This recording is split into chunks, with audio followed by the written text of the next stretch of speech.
იმის მაგივრად ჩემი შვილისთვის მომებო მარიამი 39 წლის ვიყავი მარიამი რომ გამიჩნდა 39-ის ანუ მთელი ცხოვრება ვსწავლობდი მუშაობდი სულ რაღაცას ვეძებდი სულ იქ ხანი ვისწავლი ხანი ვიმუშავე აი ყველაფერი მქონდა იმისთვის რომ აი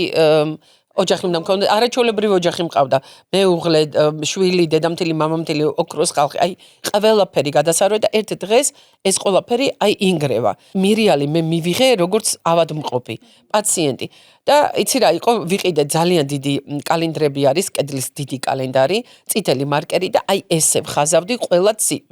რიცხვს რომ აი ერთი დღე კიდე მარიამთან მაახლოებს კიდე ერთი დღე მარიამთან მაახლოებს და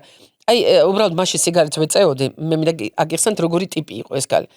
სიგარეტს მოსაწევ საკუთარი სახლი იყო რომ გავდიოდი 7 ჯერ მეძახოდა ანუ ფაქტობრივად წარმოდიდგენ ერთ ღერს 7 ჯერ ვაქრობდი და შემოვდიოდი აი ეგეთი ტიპი იყო სულ უნდა რომ